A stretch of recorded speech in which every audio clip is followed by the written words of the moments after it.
박수를 올려드립니다.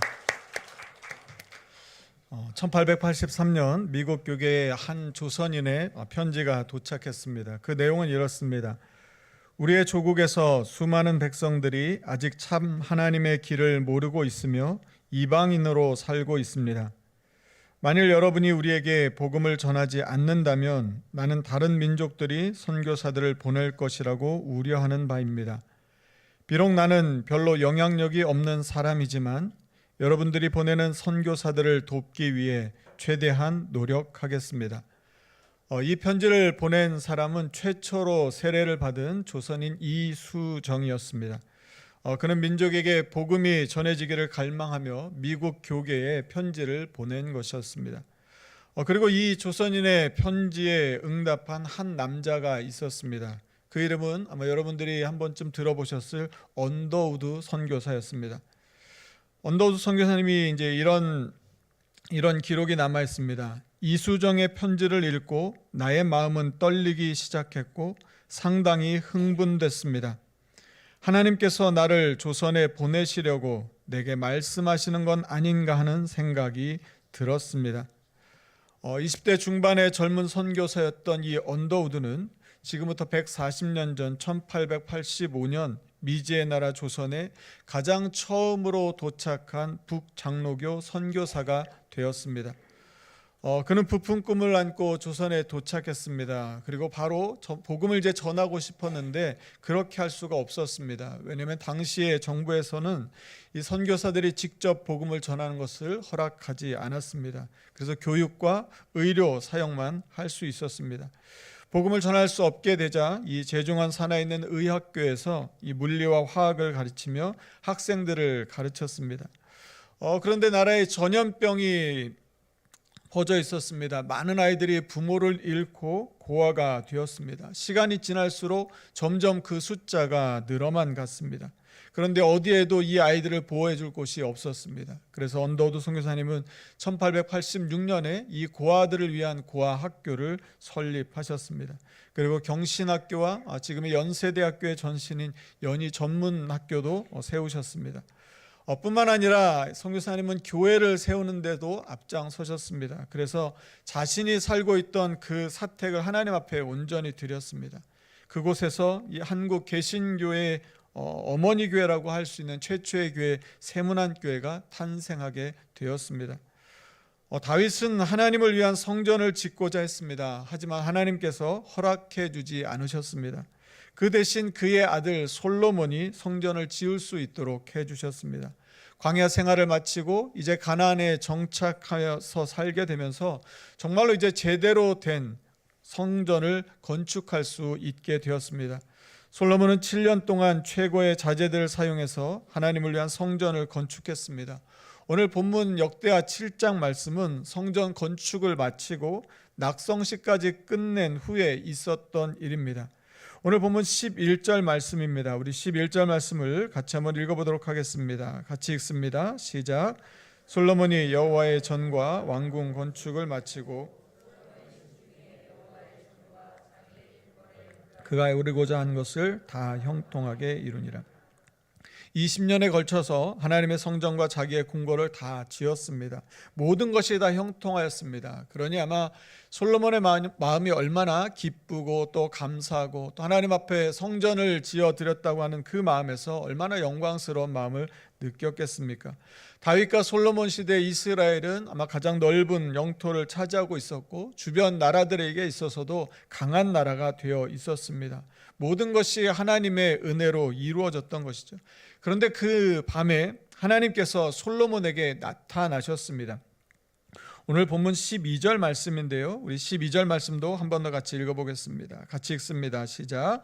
밤에 여호와께서 솔로몬에게 나타나사 그에게 이르시되 내가 이미 내 기도를 듣고 이곳을 택하여 내게 제사하는 성전을 삼아.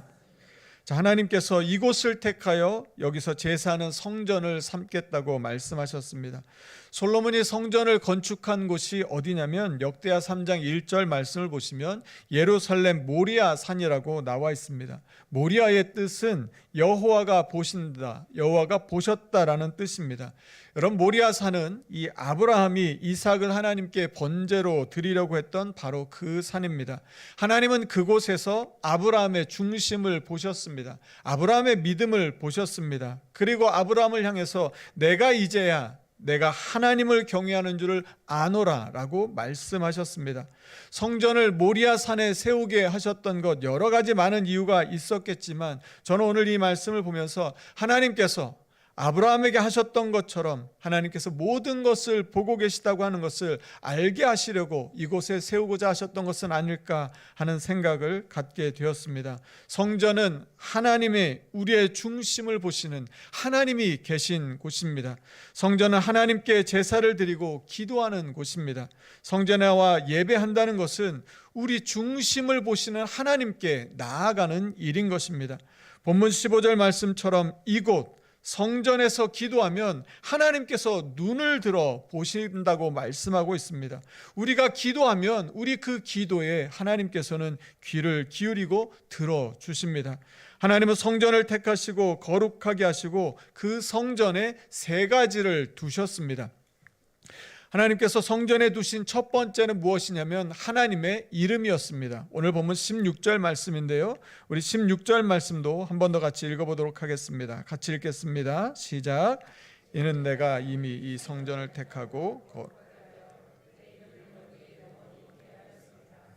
내 눈과 내 마음이 항상 여기에 있으리라.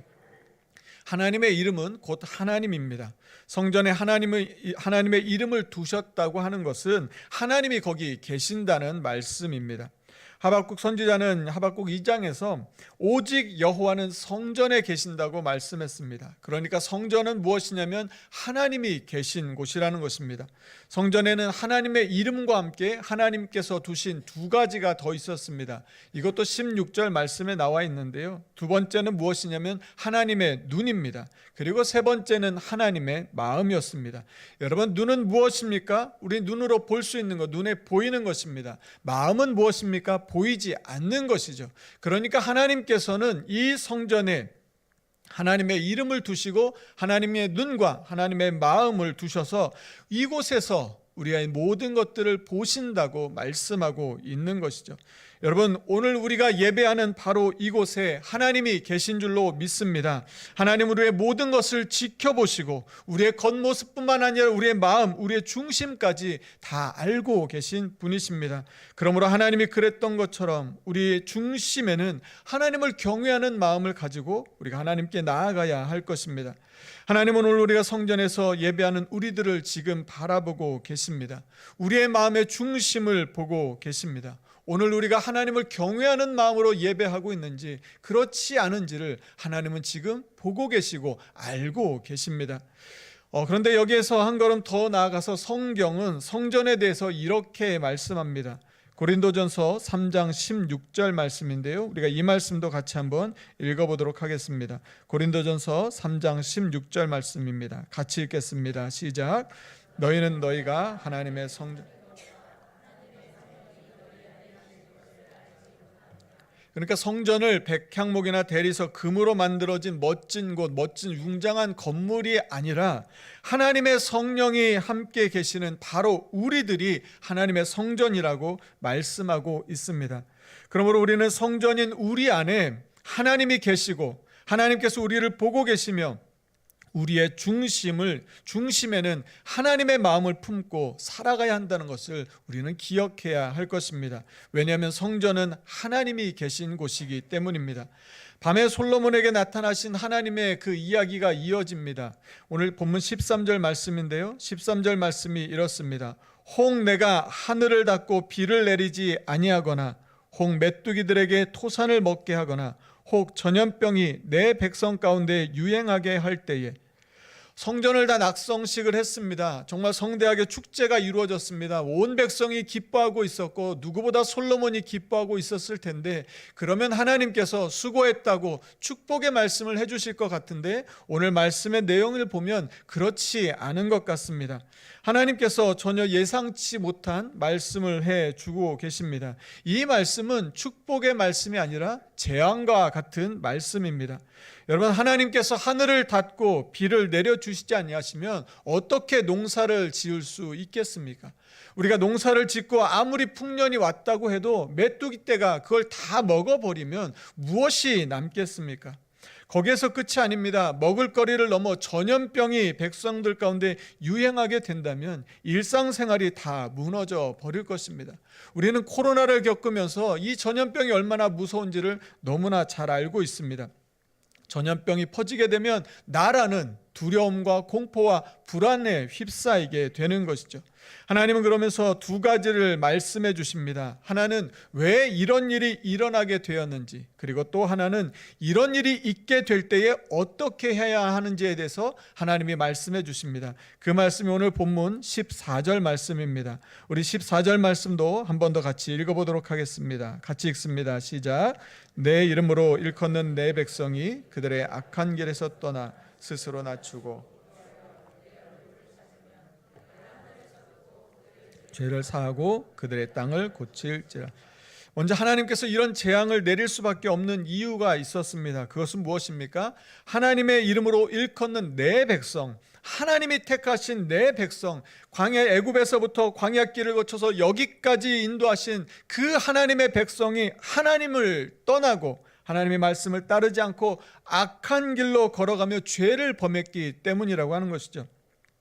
여러분, 하나님께서 재앙을 내리시는 이유는 분명합니다. 하나님의 백성이 하나님을 버리고 죄악길로 걸어갈 때 하나님은 그들을 부르시기 위하여 그들에게 재앙을 내리십니다. 하나님이 지켜보시는데도 이스라엘 백성들이 그 하나님 앞에서 죄악을 행하고 있습니다. 하나님을 떠난 그들로 인해서 하나님의 마음은 슬퍼하시고 아파하셨을 것입니다. 그래서 오늘 이 13절 말씀에는 혹이라고, 만일 이스라엘 백성들이 이렇게 죄악의 길로 간다면이라고 가정하셔서 말씀하고 있습니다. 그들에게 재앙을 내릴 수밖에 없는 하나님이시지만 그러나 그게 하나님의 본심은 아니라고 하는 것입니다. 여러분, 우리를 향한 하나님의 본심은 무엇입니까? 예레미야 29장 11절 말씀인데요, 우리가 이 말씀도 같이 한번 읽어보도록 하겠습니다. 같이 읽습니다. 시작. 여호와의 말씀이니라. 너희를 향한 나의 생각을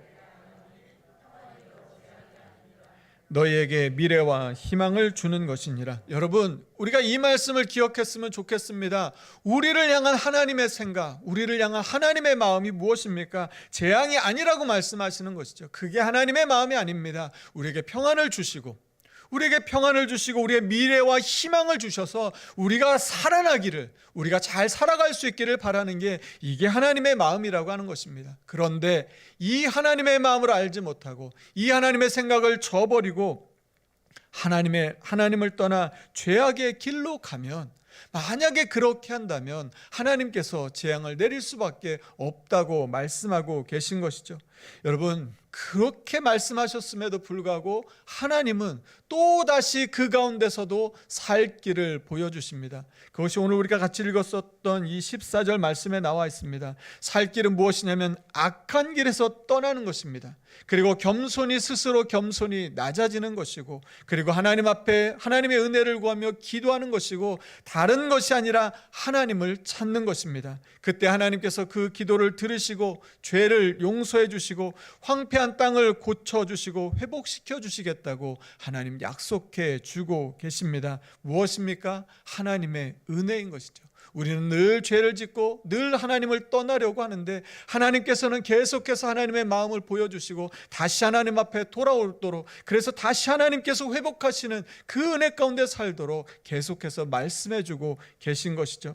성전은 화려하게 다 지어서 축제를 벌였지만 하나님은 언제라도 타락하고 부패할 수 있는 그들의 영적인 상태를 보고 계셨습니다. 심판을 받아 마땅함에도 그들에게 끊임없이 은혜의 길, 구원의 길을 보여주시는 분이 바로 하나님이셨습니다. 여러분, 하나님께서 보여주신 그 살 길은 무엇입니까? 하나님께로 다시 돌아오는 것, 바로 회개인 것이죠. 악에서 떠나 하나님께 돌아오고 겸손히 엎드려 하나님을 찾고 하나님의 사랑과 용서를 구해야 다시 살 수 있는 것입니다. 오늘 우리가 다시 사는 것도 다르지 않습니다. 바로 이렇게 하나님 앞에 돌아올 때 우리는 다시 살게 될 줄로 믿습니다. 오늘 본문의 말씀은 이 선지자를 통해서 이스라엘 백성들에게 주신 말씀이 아니었습니다. 밤에 솔로몬에게 하신 말씀이었습니다. 한 나라의 지도자인 왕이 어떻게 나라를 다스려야 나라가 안정되고 그의 왕위가 견고하게 되고 왕위가 계속해서 이어질 수 있는지에 대해서 하나님께서 솔로몬에게 알려주신 말씀입니다. 본문 17절 말씀입니다. 본문 17절 말씀이 이렇게 말씀하고 있습니다. 내가 만일 내 앞에서 행하기를 내 아버지 다윗이 행한 것과 같이 하여 내가 내게 명령한 모든 것을 행하여 내 율례와 법규를 지키면 나라를 굳게 세우는 것, 그것은 무엇보다 다윗과 같이 행하는 길입니다. 중심을 보시는 하나님의 그 마음에 합한 다윗처럼 행할 때 나라가 흔들림 없이 견고하게 든든히 서게 될 것입니다. 그리고 하나님을 두려워하는 마음으로, 하나님을 경외하는 마음으로 하나님의 율례와 법도를 지키는 것입니다. 곧 하나님의 말씀을 굳게 붙들고 나아갈 때 나라가 바로 서게 된다고 말씀하고 있는 것입니다. 다윗처럼 하나님 앞에서 겸손하며 하나님을 두려워할 줄 알고 하나님의 말씀에 순종하며 그 말씀을 지키는 왕이 될 때에 하나님은 솔로몬의 그 왕위를 견고하게 하시고 왕의 대가 끊어지지 않을 것이라고 말씀하셨습니다.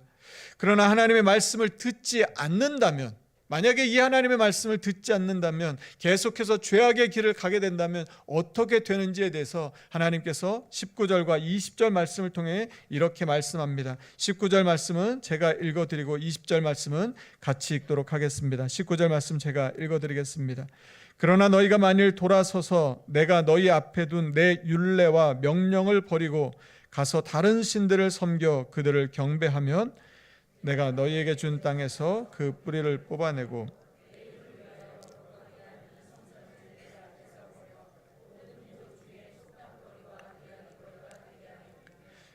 화려한 성전을 지은 것, 모든 것이 다 형통하게 된 거기에 만취하여서, 거기에 도취되어서 그것으로 만족하고 있을 것이 아니라 그 성전 안에 하나님이 계시고 하나님이 지켜보고 계시다고 하는 것, 하나님의 마음을 잊지 말라고 말하고 있는 것이죠. 뭔가 이룬 것 같아서 그 기쁨에 빠져서 하나님을 잊어버리고 계속해서 죄악의 길을 걸어가며 거짓과 탐욕의 우상을 섬긴다면 하나님의 이름을 위하여 거룩하게 한 이 성전도 하나님은 얼마든지 버릴 수 있다고 하시는 무서운 말씀을 하고 계신 것입니다. 사랑하는 성도 여러분, 하나님의 백성, 하나님의 나라는 다른 것으로 세워지지 않습니다. 하나님을 경외하며 진리의 말씀을 붙들 때 굳게 서게 될 것입니다. 우리나라를 오늘 우리의 삶을 이 말씀에 대입해 보면 오늘 우리의 삶은 어떤 삶을 살고 있다고 말할 수 있을까요? 하나님은 솔로몬에게 성전 낙성식을 마친 지금이 바로 그것을 분명히 해야 할 때라고 말씀하고 계신 것입니다. 한국교회는 이 선교사 방문 50주년을 맞아 1934년에 희년을 선포하고 부흥회, 학술 행사, 출판 행사, 사회봉사 등 대대적인 희년을 기념하고 축하하는 행사를 벌였습니다. 그런데 그 후에 불과 몇 년이 지나지 않아서 신사참배로 한국 교회가 무너지는 일이 있었습니다. 희년을 기념하고 하나님의 복음을 받은 것, 그래서 한 50년이 지났기 때문에 안심해서였을까요? 이제 하나님께서 우리 교회들을 든든히 세워주셔서 이제는 아무것도 걱정할 것이 없었다고 생각해서였을까요? 여러분, 그런 어떤 행사나 그런 어떤 기념이나 그런 이벤트가 우리의 믿음을 굳게 하는 것이 아니라고 하는 것입니다. 그런데 이 어려운 가운데 신사참배로 교회가 다 큰 어려움을 겪고 있을 그때에도 끝까지 믿음을 지킨 분들이 있었습니다. 여러분 잘 아시는 손양원 목사님은 이 신사참배를 거부하다가 체포되어 수감 생활을 하셨습니다. 손 목사님이 이런 글을 남기셨습니다. 하늘에 어찌 두 해가 있을 수 있고 한 나라에 두 임금이 있을 수 있으랴? 우주의 주인공이 어떻게 둘이 되겠으며 십자가의 도 외에 구원이 또 어디 있으랴? 세상에는 주인도 많고 신도 많으나 여호와 이외에 다른 신 내게 없구나. 이 신을 위하여 아까울 것 무엇이며 이 주를 버리고서 내가 어디로 가랴? 하나님 외에 다른 신을 섬길 수 없다는 순결한 믿음을 지키시고 수많은 고초를 겪으셨습니다. 1945년 해방이 되어 풀려나셨지만 목사님은 그 이후에 6.25 전쟁이 터지면서 이제는 그 북한군에게 목사라는 이유로 체포가 되셨습니다. 그리고 총살을 당하셔서 순교하셨습니다. 손 목사님의 딸 손봉희 권사는 이런 말을 했습니다. 순교의 피가 있었기 때문에 오늘날 교회가 이만큼 성장했다고 생각합니다. 하나님께서 순교자들을 이 땅에 선물로 보내주신 거예요. 여러분, 오늘 우리의 믿음이 그냥 우리에게 주어진 것이 결코 아닙니다. 우리가 열심을 내어서 이만큼 믿음의 자리까지 온 것이 아니라고 하는 것이죠. 하나님의 교회, 하나님의 나라는 결코 그냥 세워지지 않습니다. 목숨을 걸고 끝까지 믿음을 지켰던 순교자의 피가 우리의 믿음 속에 이 땅 대한민국의 교회 위에 있었기 때문입니다. 손 목사님의 일기 중에 예수 중독자라고 하는 글이 있습니다. 나는 예수 중독자가 되어야 하겠다. 술 중독자는 술로만 살다가 술로 죽게 되는 것이고 아편 중독자는 아편으로만 살다가 아편으로 죽게 되나니 우리도 예수의 중독자 되어 예수로 살다가 예수로 죽자. 오늘 우리의 믿음 속에는 오직 예수로 살다 가신 이 순교자들의 피가 흐르고 있습니다. 우리나라에는 바로 이 순교의 피가 이 땅 곳곳에 구석구석에 스며들어 있습니다. 인생에서 가장 패기 있는 20대에 조선의 복음화를 위하여 헌신한 선교사들과 제대로 된 치료를 받지 못하고 태어난 지 수개월 만에 생명을 잃은 선교사님들의 그 자녀들의 순교의 피가 이 땅에 뿌려져 있습니다. 갖은 고문과 회유와 협박 속에서도 끝까지 믿음을 지킨 성도들의 피가 이 땅에 있습니다. 그 피는 이 땅에 주신 하나님의 선물입니다. 그 축복을 바로 우리가 그리고 우리나라가 받아 오늘 여기까지 올 수 있었던 것입니다. 우리는 이제 새로운 역사를 앞에 두고 있습니다. 새로운 역사의 토대는 다른 것이 아니라 하나님을 향한 우리의 순전한 믿음이 되어야 할 것입니다. 솔로몬의 화려한 성전 그 자체가 아니라 성전에 있었던 하나님의 이름, 하나님의 눈, 하나님의 마음, 곧 하나님의 임재가 중요했던 것처럼 성전된 우리들이 살고 있는 우리나라에 지금 가장 필요한 것은 하나님의 말씀이 바로 세워지고 하나님이 다스리는 나라가 되는 것이 아닐까 하는 생각을 갖습니다. 하나님이 고쳐주실 때 우리는 비로소 온전히 회복되어 새로운 역사를 맞이하는 새로운 나라가 될 수 있을 것입니다. 그런 나라가 되기에 지금 우리에게 필요하고 우리가 해야 할 일이 무엇일까요? 오늘 본문 14절 말씀이 아닐까 하는 생각을 갖습니다. 오늘 본문 14절 말씀을 우리 같이 함께 읽고 오늘 말씀을 마치고자 합니다. 본문 14절 말씀을 함께 읽겠습니다. 시작. 내 이름으로 일컫는 내 백성이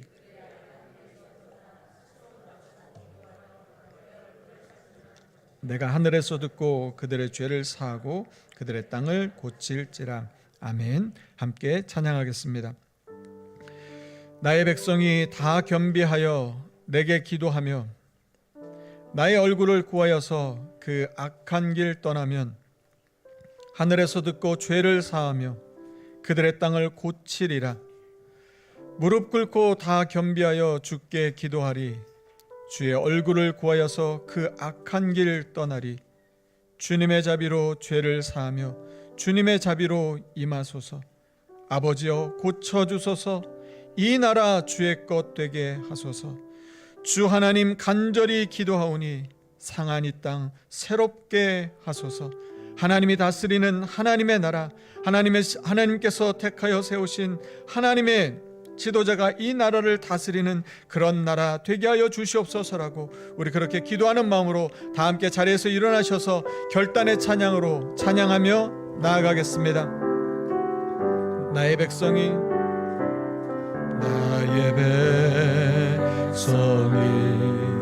다 겸비하여 내게 기도하며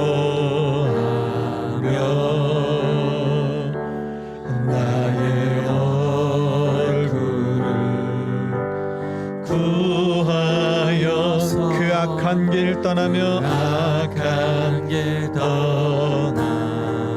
우리 하나님 하늘에서 들으시고 하늘에서 듣고 죄를 사며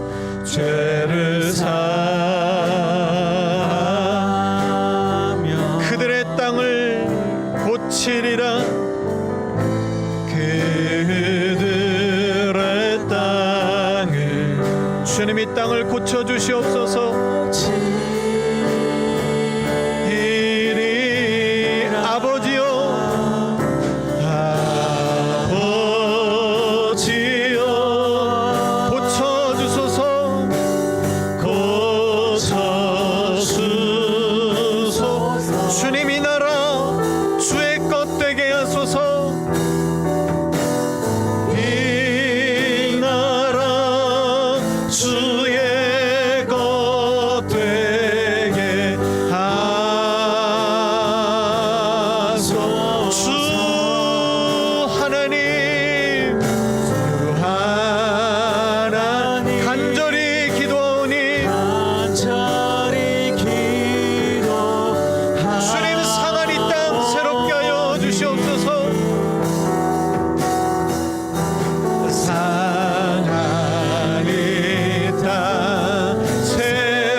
마지막으로 한 번 더 고백합니다.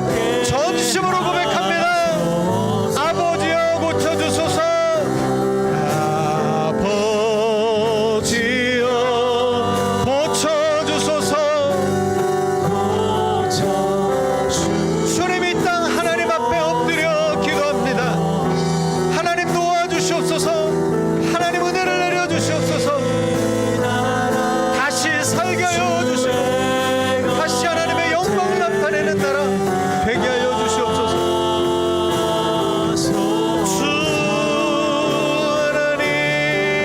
주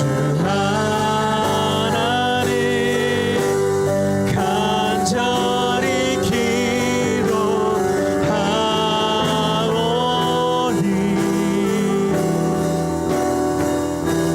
사나리 땅 새롭게 하소서. 이 시간 우리 같이 함께 기도하겠습니다. 여러분, 이번 한 주가 너무나 중요한 한 주가 될 것입니다. 여러분, 그런데 우리가 어떻게 기도하지 않을 수 있겠습니까? 여러분, 평상시에는 우리가 잊고 지냈다 해도 오늘만큼은 우리가 간절한 마음으로 전심으로 하나님 앞에 부르짖어 기도하기를 원합니다. 하나님, 이 나라를 다스려 주시옵소서. 하나님, 이 나라를 지켜 보호하여 주시옵소서. 하나님이 고쳐주시고 하나님이 치료하여 주시고 하나님 새롭게 하여 주셔서 하나님의 영광을 나타내는 나라 되게 하여 주시옵소서. 하나님, 이 땅에 지도자를 새로 뽑는 일이 있습니다.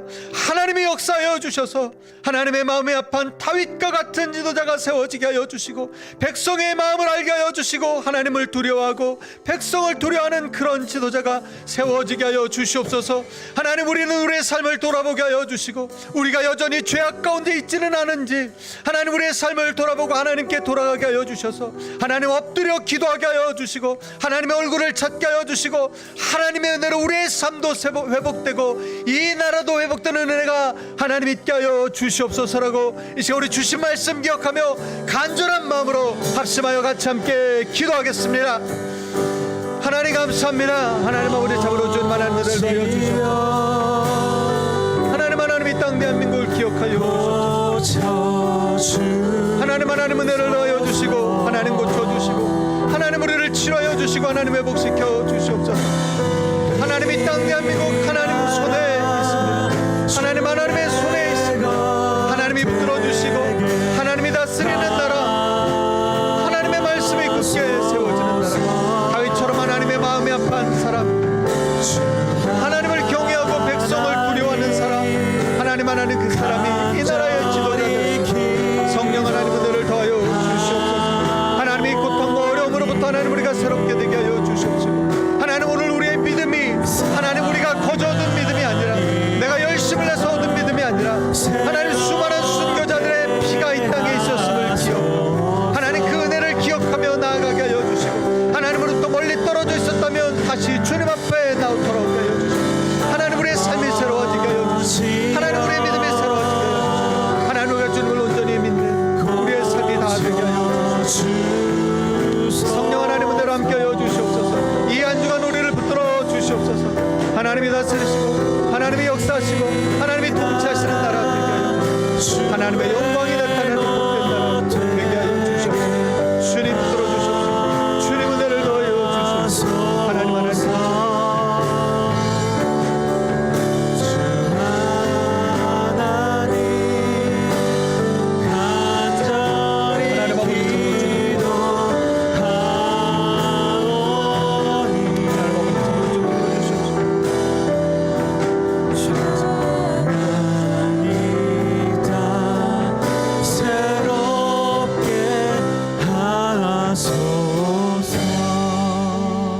사랑이 많으신 하나님 아버지, 은혜를 감사를 드립니다. 하나님, 이 땅 대한민국을 지금까지 지켜주시고 인도하시고 하나님, 정말 감당할 수 없을 만큼 너무나 크고 많은 은혜를 부어주신 하나님, 모든 것이 하나님의 은혜였습니다. 하나님, 우리가 그 은혜를 잊지 않게 하여 주시옵소서. 우리의 삶에 일어난 이 모든 것도 하나님의 은혜였습니다. 내가 열심히 해서 내가 잘해서 얻어진 것이 아니라 하나님의 은혜가 아니었으면 우리는 지금 여기 이만큼 올 수 없었을 것입니다. 하나님이 그 크신 은혜를 부어주셨는데 이 땅 대한민국 그 은혜를 잊어버리지 않았는지 돌아봅니다.